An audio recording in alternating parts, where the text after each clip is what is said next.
ಇನ್ನಿವತ್ತು ದೋಸ್ತಿ ಪಕ್ಷಗಳಿಂದ ಮೈಸೂರಿನಲ್ಲಿ ಸಮಾರೋಪ ಸಮಾರಂಭ ನಡೀತಾ ಇದೆ. ಪಾದಯಾತ್ರೆಯನ್ನು ಮಾಡಿದ್ರಲ್ಲ ಮುಖ್ಯಮಂತ್ರಿಗಳ ರಾಜೀನಾಮೆಗೆ ಆಗ್ರಹಿಸಿ. ಇಷ್ಟಕ್ಕೆ ಮುಗಿತಾ ಇನ್ನೂ ಏನಾದರೂ ಪ್ಲಾನ್ ಇದೆಯಾ ಇವರದ್ದು ಅಂತ.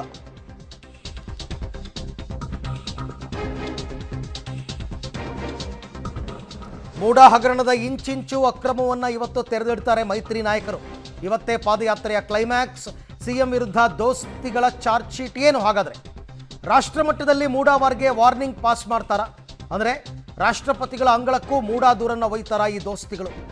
ದೆಹಲಿಯಲ್ಲೂ ವರಿಷ್ಠರ ಸುದ್ದಿಗೋಷ್ಠಿ ಮಾಡಿಸಿ ಕೌಂಟರ್ ಕೊಡೋದಕ್ಕೆ ಪ್ಲಾನ್ ಮಾಡ್ತಾ ಇದ್ದಾರೆ. ಅಂದರೆ ರಾಷ್ಟ್ರಮಟ್ಟದಲ್ಲೂ ಕೂಡ ಕಾಂಗ್ರೆಸ್ಗೆ ಮುಜುಗರ ಉಂಟು ಮಾಡೋದಕ್ಕೆ ಪ್ಲಾನ್ ನಡೀತಾ ಇದೆ. ಇದೆಲ್ಲವೂ ಕೂಡ ಬಿಜೆಪಿ JDS ಅವರ ಪ್ಲಾನ್. ಇಷ್ಟಕ್ಕೆ ಬಿಡಲ್ಲ. ಪದೇ ಪದೇ ನಾಯಕರು ನಿನ್ನೆ ಮೊನ್ನೆ ಎಲ್ಲ ಹೇಳ್ತಿದ್ರಲ್ಲ, ಪಾದಯಾತ್ರೆನೇ ನಮ್ಮ ಕೊನೆಯ ಹೋರಾಟವಲ್ಲ, ರಾಜೀನಾಮೆ ಕೊಡುವ ತನಕವೂ ಹೋರಾಟ. ಈ ಹೋರಾಟವನ್ನು ಈಗ ಅವರು ರಾಷ್ಟ್ರಮಟ್ಟಕ್ಕೆ ಕೊಂಡೊಯ್ಯೋದಕ್ಕೆ ಪ್ರಯತ್ನ.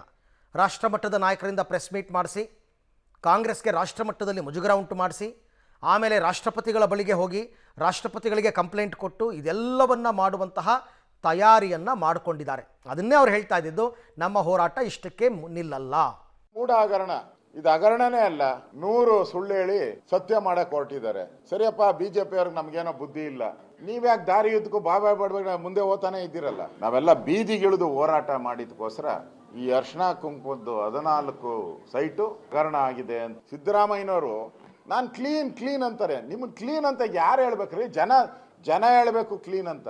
ಸಿದ್ದರಾಮಯ್ಯನವರು ತಾವೇನು ಅಕ್ರಮಗಳನ್ನ ಮಾಡಿಲ್ಲ, ತಾನು ನಿರಪರಾಧಿ ಅಂತೇಳಿ ತಮಗೆ ತಾವು ಸರ್ಟಿಫಿಕೇಟ್ ಕೊಡ್ಕೊಳ್ತಕ್ಕಂಥ ಕಾರ್ಯಕ್ರಮ ಜನಾಂದೋಲನ ಮಾಡ್ತಾ ಇರ್ತಕ್ಕಂಥದ್ದು. ಮುಖ್ಯಮಂತ್ರಿಗಳಿಗೆ ಈಗ ಸಮಯ ಹತ್ತಿರ ಬಂದಿದೆ. ರಾಜೀನಾಮೆ ಯಾವ ಕ್ಷಣದಲ್ಲಿ ಬೇಕಾದರೂ ಕೊಡಬಹುದು.